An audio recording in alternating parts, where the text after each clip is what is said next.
अस्सलाम वालेकुम my friends. आज हम बनाएंगे आपके लिए chocolate syrup, chocolate ganache, chocolate spread, जो नाम इसको देना चाहें आप वो आप दे सकती हैं। केक पर लगाते हैं हम, बहुत आसानी से आप इसको घर पे बना सकते हैं। इसको घर पे बनाकर रख लीजिए और फिर जब भी केक बनाएं आप, बिस्किट बनाएं या ब्रेड पर लगा के खाएं, बहुत मज़े की बनती है, बहुत अच्छी लगती है। ये देखिए कितनी अच्छी तैयार हुई है। चलिए आइए रेसिपी की तरफ चलते हैं हम। बिस्मिल्लाहिर्रहमानिर्रहीम। पहले हमने इसके अंदर आधा कप दूध लिया है। आधा कप दूध से ही हम इसमें बहुत अच्छी क्वांटिटी में चॉकलेट सिरप बनाएंगे। ये देखिए 3 टेबल स्पून मैंने कोको पाउडर लिया है। ये टेबल स्पून है मेरा। आप घर वाला चम्मच भी ले सकती हैं जो टेबल स्पून होता है।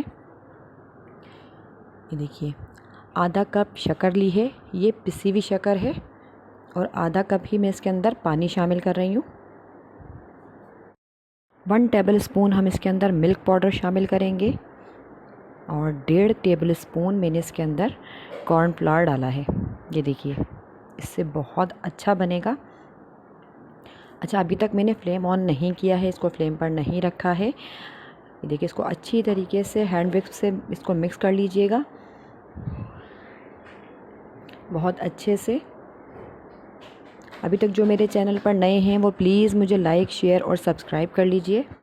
वीडियो को स्किप बिल्कुल नहीं कीजिएगा, बिल्कुल एंड तक देखिएगा इसको, ताकि एक एक पॉइंट क्लियर हो जाए आप लोगों के लिए। अच्छा, कुछ लोग जो हैं मेरे अल्फाज़ों का बहुत मजाक उड़ाते हैं, कभी कभी कुछ गलत अल्फाज निकल जाते हैं मेरे मुंह से, तो उसका बहुत मजाक उड़ाया जाता है। आप लोगों को क्या ख्याल है इस बारे में कि मैं कितने अल्फाज गलत बोलती हूँ, कितने सही बोलती हूँ? ये देखिए मीडियम फ्लेम पे मैंने इसको पकाया है।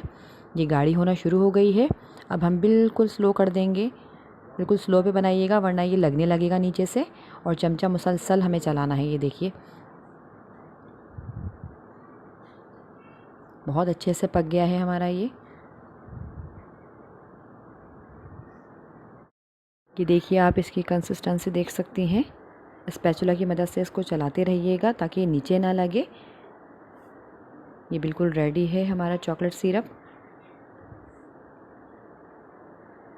अच्छा, इसको नॉन स्टिक पैन में ही बनाइएगा तो ज़्यादा अच्छी बनेगी और ये नीचे लगेगी भी नहीं। अब हम इसको निकाल लेंगे। ये देखिए कितना अच्छा बन चुका है। ये थिकनेस देखें इसकी आप। ये ठंडी होके और गाढ़ी हो जाएगी। केक पे लगाने के लिए बिल्कुल रेडी है ये। मुझे दुआओं में याद रखा करें और मेरे चैनल को सपोर्ट करें। अल्लाह हाफिज़।